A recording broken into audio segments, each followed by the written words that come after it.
যেসব আপুদের নখে নেল পালিশ লাগানোর অভ্যাস আছে, আজকের ভিডিও তাদের জন্য। এক বোন আমাকে ইনবক্সে পাঠিয়েছেন, আমি কিছুদিন আগে আমার বড় খালার বাসায় বেড়াতে গিয়েছিলাম। খালার ধর্মীয় জীবন বরাবর আমাকে ভাবিয়ে তোলে। তিনি খুব পরহেজগার, নামাজ রোজা ঠিকমতো করেন, মুখে সবসময় কোরআনের আয়াত অথবা কোনো হাদিস ভাসে। এক বিকেলে আমি যখন আয়নার সামনে দাঁড়িয়ে হাতে পায়ে নেল পালিশ দিচ্ছিলাম, খালা হঠাৎ এসে পাশে দাঁড়িয়ে বললেন, মিতালিমা, নেল পালিশ দিস না, এটা ওজোর বাধা। আমি একটু হেসেই বলেছিলাম, খালা, এখন তো সবাই দেয়, রিমুভার দিলে উঠে যায়, তো এত ভয় দেখায়ও না। খালাও চুপ করে গিয়েছিলেন, হয়তো কেবল আল্লাহর কাছে দোয়া করেছিলেন এই মেয়ে যেন একদিন নিজে বুঝে। তারপর কয়েকদিন পরে ঘটলো এক এমন ঘটনা, যেটা চোখের সামনে দেখার পর আজও আমি রাতে ঘুমাতে গেলে সেই দৃশ্য মনে পড়ে, গা শিউরে ওঠে। খালার পাশের বাড়ির এক চেনা মহিলা, ভদ্র পর্দাশীল, সাদালাপি, হঠাৎ রাত একটায় মারা গেলেন।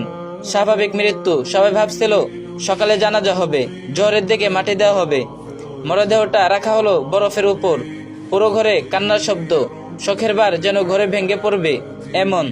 সকালবেলা যখন তাকে গোসল করাতে ইমাম সাহেবের স্ত্রী ঘরে গেলেন, হঠাৎ দেখলেন মৃত মহিলার হাত পায়ে চকচকে ঘাড় রঙের নীল পালিশ। তিনি কোনো কথা না বলে বাইরে এসে স্বামীকে ডাকলেন, খুব আস্তে কানে বললেন, আপনারা গোসল দিচ্ছেন, কিন্তু ওনার সাথে নীল পালিশ। ইমাম সাহেব থমকে গেলেন, দ্রুত এসে লাশ দেখলেন। তারপর মহিলাদের ছেলেদের ডেকে বললেন, আপনাদের আম্মাকে এখন দাফন করা যাবে না। প্রতিটি নখে নীল পালিশ, উজু হয়নি, গোসলও হয়নি, ততক্ষণ পর্যন্ত নীল পালিশ না উঠবে জানাজাও হবে না, দাফনও না। এটা শরীয়তের নিয়ম। সবার মুখ শুকিয়ে গেল, হাত পা কাঁপছে সবার, কান্না থেমে গিয়ে শুরু হলো উত্তকণ্ঠ। রিমুভার আনা হলো, কাজ হলো না। কেরাসিন, বেলেট তোলা, কোনো কিছুতেই নীল পালিশ উঠছে না। ততক্ষণে লাশ ফুলে গেছে, সারা শরীর থেকে অদ্ভুত গন্ধ, পোকামাকড় চারদিকে দিয়ে ভরে গেছে। নতুন বরফ এনে আবার রাখা হলো, তবুও নেল পালিশ কিছুতেই উঠছে না। রাত হয়ে গেল, এসা রক্ত পেরিয়ে গেছে। একজন মা স্ত্রী মুসলিম নারী মাটির অপেক্ষায় কষ্ট পাচ্ছেন। সবাই ইমাম সাহেবকে অনুরোধ করলো, হুজুর, এমনি কি দাফন করা যায় না, আর রাখা যাচ্ছে না। ইমাম সাহেব ধীরে বলে উঠলেন, এই অবস্থায় দাফন করলে ওনার আযাব অনেক বেশি হবে। শরীরের যেই অংশে ওজু না হয় সেই অংশ আগুনে পুড়ে যাবে, এটা কোনো কাহিনী না, হাদিসে আছে। শেষমেশ সবাই মিলে সিদ্ধান্ত নিল, তার প্রতিটা নখ কেটে ফেলা হবে। একটা একটা করে কাটা হলো।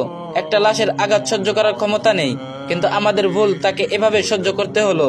ফজরের পরে তাকে দাফন করা হলো, একটা মৃতদেহ যার ওজু সম্পূর্ণ হলো না, নখ হারিয়ে।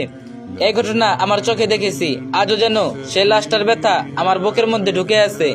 নীল পালিশ কি এতটাই দরকার ছিল? একটা গা শিউরে ওঠা মৃত্যু, আর একটা লাশ যার জানাজা আটকে গেল শুধু আমাদের একটুখানি অবহেলায়। আজও আমি আর